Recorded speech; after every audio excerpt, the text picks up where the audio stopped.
ছোট্ট বন্ধুরা, আজকে তোমাদের শোনাবো বর্গরাজা ও ত্রিভুজ রানী গল্পটি।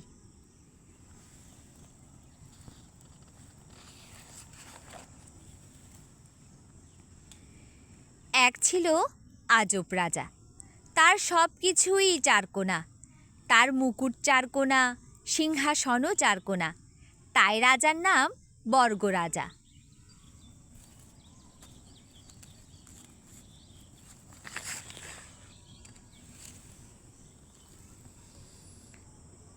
বর্গরাজার ছিল এক রানী, তার সব কিছুই তিন কোণা, তার মুকুট, অলংকার আর চেয়ারও তিন কোণা, তাই রানীর নাম ত্রিভুজ রানী।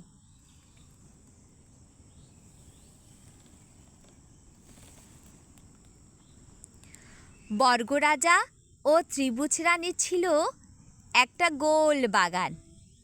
বাগানের সব কিছুই গোল, পুকুর, মাছ, গাছ, ফল, পাখি আরও কত কি, সবই গোল। গোলবাগানের ফল পেকে মাটিতে পড়ে থাকতো, কেউ খেত না।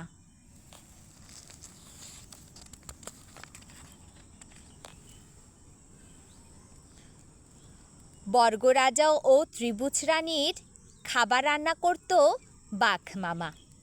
বাঘ মামা ছিল ভীষণ বিপদে, কারণ বর্গরাজা খেত শুধুই চারকোনা খাবার আর ত্রিভুজ রানী তিন কোণা খাবার।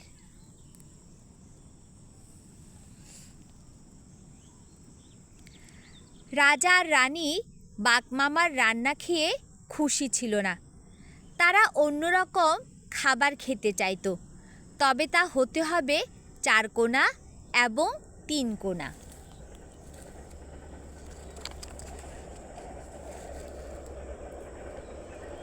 বিপদ বুঝে বাঘ মামা জঙ্গলে পালিয়ে গেল। বর্গরাজা আর ত্রিভুজ রানী পড়ল বিপদে।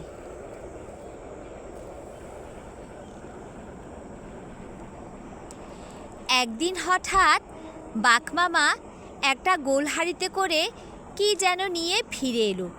বর্গরাজা এবং ত্রিভুজ রানীর তখন অনেক খিদে পেয়েছে।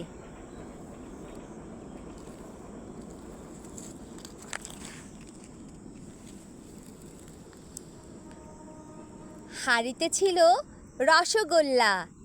বর্গরাজা ও ত্রিভুজ রানী চোখ বন্ধ করে একের পর এক রসগোল্লা খেতে থাকলো।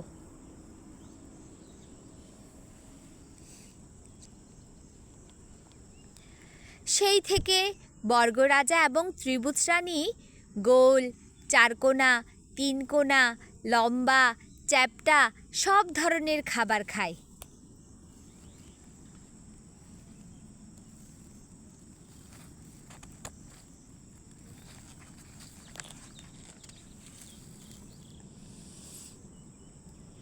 এখন তারা গোলবাগানের গোল গোল সব মজাদার ফলও খায়।